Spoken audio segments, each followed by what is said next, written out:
Bonjour, bonjour. Alors me revoici pour un update lecture. Ça fait un sacré bon moment que j'en ai pas fait.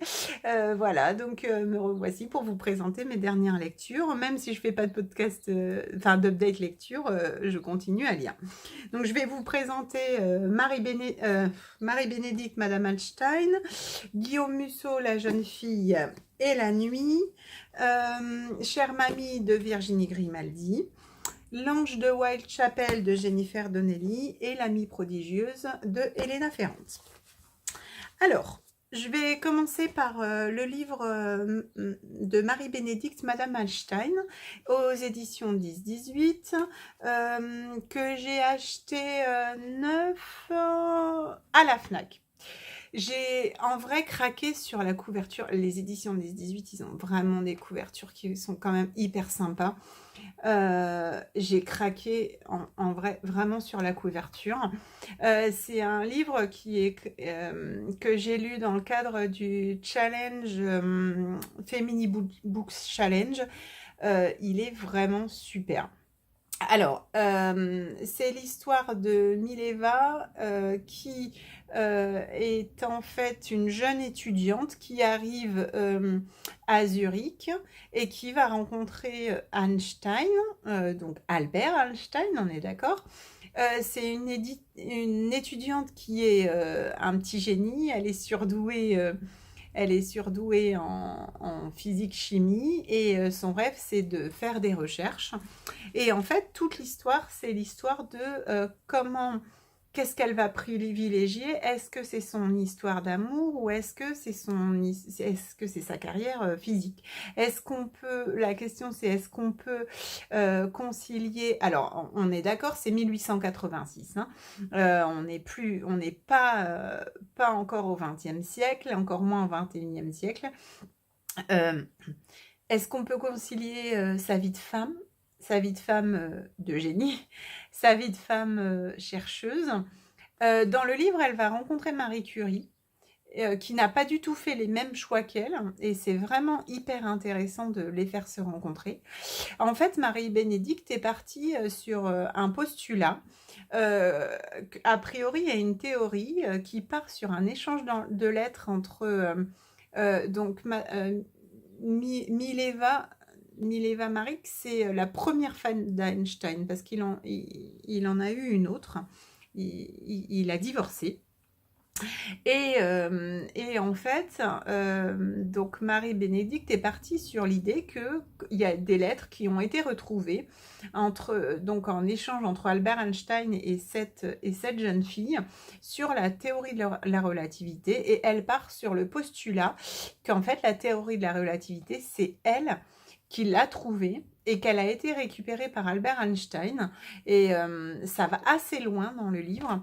Et moi, j'ai trouvé ça effrayant parce que Albert Einstein, c'est quelqu'un que tout le monde aime et ça donne vraiment un autre visage. Alors, ça, c'est une théorie, mais j'ai trouvé vraiment intéressant le traitement de cette histoire. Après, bon, dans l'histoire, Albert Einstein, il respecte pas beaucoup sa femme et c'est assez perturbant. En tout cas, c'est un livre que je recommande. C'est un livre qui est dans la veine féministe, qui fait beaucoup réfléchir et même si ça pourrait être contestable, je trouve que c'est important de l'avoir lu. Vraiment, c'est un livre qui est à lire et qui est vraiment très intéressant. Bravo aux éditions 10-18 pour la belle couverture, pour avoir édité cette histoire et bravo à Marie-Bénédicte. J'attends impatiemment que d'autres livres d'elle soient traduits parce qu'elle en a écrit quelques-uns mais qui ne sont pas traduits en français et moi je ne lis qu'en français. Mais voilà, un très beau livre, bravo, vraiment. Pour continuer sur un peu plus léger, Guillaume Musso, La jeune fille et la nuit aux éditions Le Livre de Poche. Donc en fait, bon, ça m'a plu, c'était quand même assez intéressant. Mais c'est léger, ça reste Guillaume Musso, c'est un page turner, ça veut dire que c'est pas de la grande littérature, mais ça se lit très très bien. Moi j'aime bien, il n'y a pas de débat plus que ça à voir. Voilà, moi j'aime bien. Je trouve que ça fait du bien de temps en temps de lire des livres si on ne se pose pas plus de questions que ça. Et en plus, celui-ci est assez épais quand même parce qu'il fait 526 pages. D'habitude, ils sont plus courts que ça. Donc en fait, c'est l'histoire. J'ai oublié son nom. Ah, c'est Thomas. Non, Maxime. Fanny, Thomas et Maxime. Je crois que c'est Thomas dont on suit l'histoire. Alors j'ai oublié, ça fait longtemps que je l'ai... Enfin, j'en ai lu plein d'autres depuis. Bon, alors c'est l'histoire de deux jeunes qui sont Thomas et Maxime qui sont à notre époque.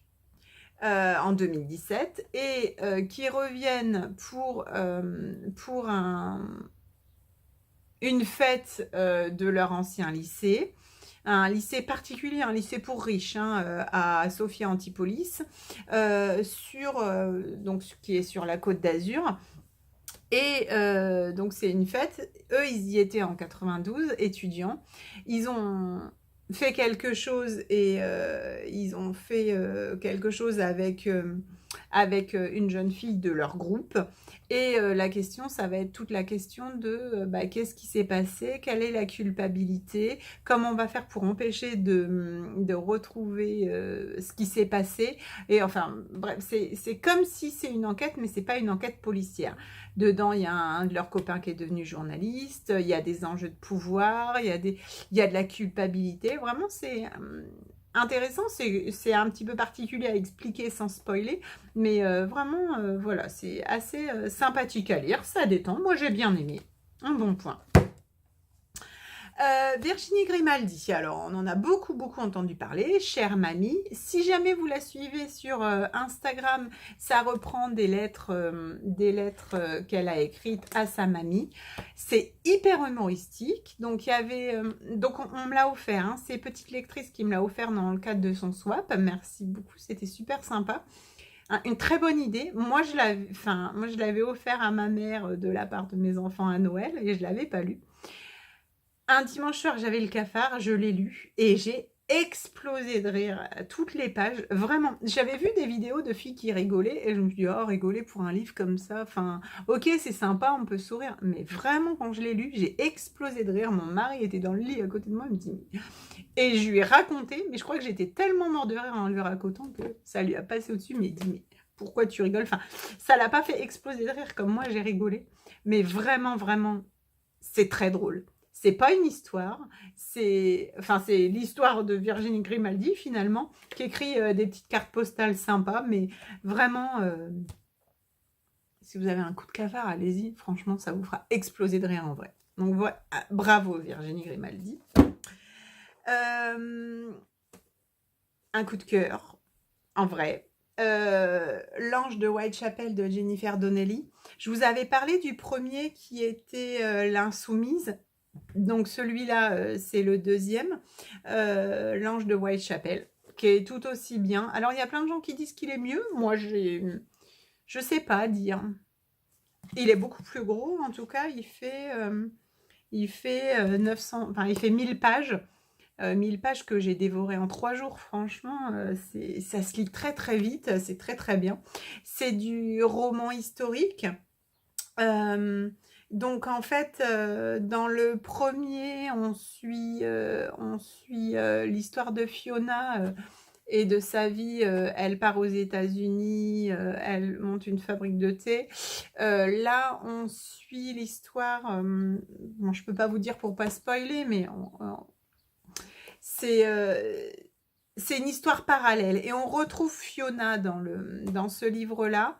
Et c'est l'histoire d'en fait India, c'est Llewyn Jones, qui est médecin et qui va essayer de monter un dispensaire dans le quartier de Whitechapel, qui est, je crois que c'est Londres, hein, Whitechapel, je crois que c'est un quartier de Londres, un quartier vraiment malfamé, un quartier très dur, et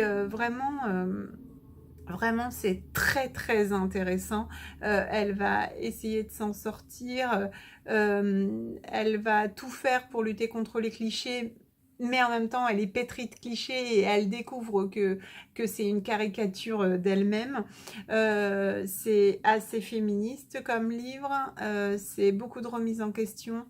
C'est loin des gros clichés puisque ça interroge les clichés. Vraiment, c'est très intéressant. La misère humaine dans les quartiers de Whitechapel.